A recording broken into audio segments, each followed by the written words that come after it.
సింగరేణి కార్మికులు వారి కుటుంబ సభ్యుల ఆరోగ్య పరిరక్షణ ధ్యేయంగా తెలంగాణ ప్రభుత్వం కీలక నిర్ణయం తీసుకుంది.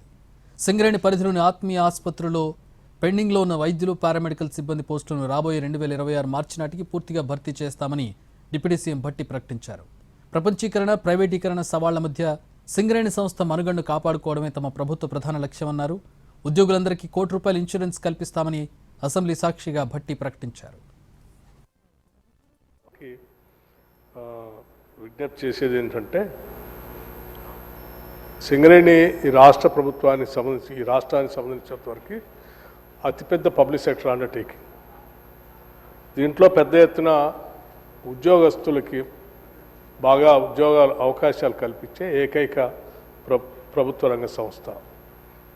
దీన్ని కాపాడుకోవాల్సిన బాధ్యత, అవసరం కూడా ఆయా పరిసర ప్రాంతాల్లో ఉన్నటువంటి శాసనసభ్యులు ప్రభుత్వం పైన కూడా ఆధారపడి ఉంది. అధ్యక్ష, ఒకప్పుడు బొగ్గు తీయటం అనేది ఈ ప్రాంతంలో మోనోపలి. ఆ మోనోపలి ఉంది కాబట్టి సింగరేణి పబ్లిక్ సెక్టర్ అండర్టేకింగ్ ఉంది కాబట్టి సింగరేణికే ఇస్తూ ఉండేటువంటి వాడు.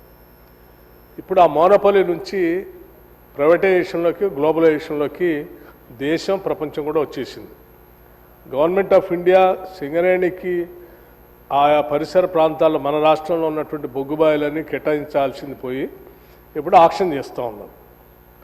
ఆక్షన్లో సింగరేణి పార్టిసిపేట్ చేసి ఎవరు అంటే సింగరేణితో పాటు ప్రైవేట్ వ్యక్తులు, ఏజెన్సీస్ కూడా పార్టిసిపేట్ చేస్తున్నాయి.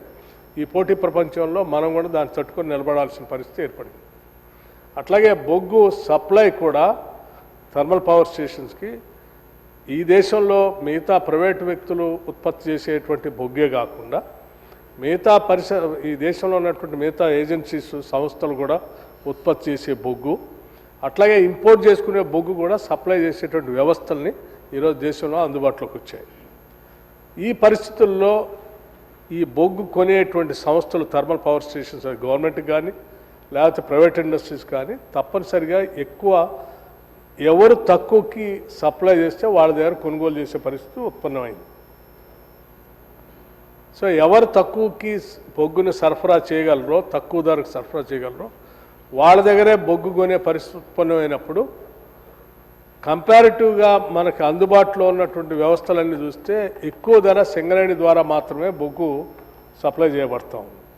సో రాను రాను సింగరేణి సంబంధించినటువంటి బొగ్గు ఉత్పత్తి రేట్ని తగ్గించుకుంటూ పోటీ ప్రపంచంలో బొగ్గు దొరుకుతున్న దాని సరి సమానంగా బొగ్గుని మనం అమ్మగలిగినప్పుడే దీని మనుగడ, భవిష్యత్ తరాలకి మనం సింగరేణిని అందించగలం. అందులో పనిచేసే ఉద్యోగస్తులు కానీ ఆ కుటుంబాల భవిష్యత్తు దృష్టిలో పెట్టుకొని మనం అందరం దానిపైన సీరియస్గా ఒక యాక్షన్ ప్లాన్ తయారు చేసుకోకపోతే ప్రమాదంలో పడే పరిస్థితి ఉంది. అధ్యక్ష, అందుకే నేను గౌరవ శాసనసభ్యులందరికీ సాంబశివరావు గారు ఒక సలహా చెప్పారు. తప్పనిసరిగా శాసనసభ సమావేశాలు అయిన తర్వాత ఒక వారం 10 రోజుల్లోనే ఆ పరిసర ప్రాంతాల్లో ఉన్నటువంటి శాసనసభ్యుల్ని, మంత్రుల్ని, అట్లాగే సింగరేణి సంబంధించిన సిబ్బందిని, సిఎండితో సహా డైరెక్టర్స్ అందరిని పిలిచి సింగరేణి పరిస్థితి ఇప్పుడు ఎట్లా ఉంది, భవిష్యత్తులో ఎట్లా చేయాలని మీ అందరి ఆలోచనలు కూడా పరిగణలో తీసుకొని చేస్తామని చెప్తూ, సింగరేణి ఉద్యోగస్తులు మాత్రం సాధ్యమైనంత మేరకు వెల్ఫేర్ దాంట్లో ఎటువంటి ఇబ్బంది లేకుండా చూస్తా ఉన్నాం. అధ్యక్ష, మన ప్రభుత్వం వచ్చిన తర్వాత మొట్టమొదటిసారి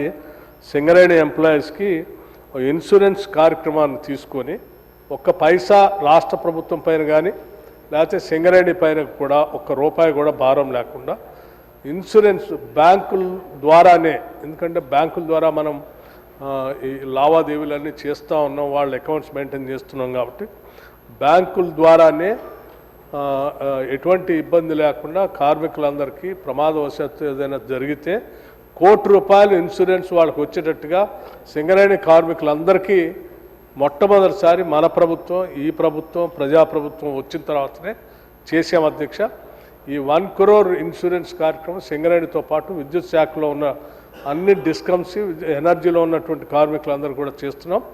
భవిష్యత్తులో ఈ రాష్ట్రంలో పనిచేస్తున్నటువంటి ఉద్యోగస్తులందరికీ కూడా ఈ ₹1 కోటి ఇన్సూరెన్స్ వచ్చేటట్టుగా చేసే ప్రక్రియ కూడా మొదలుపెట్టాం. అధ్యక్ష, కొద్ది రోజుల్లో అది కూడా పూర్తి చేస్తాం.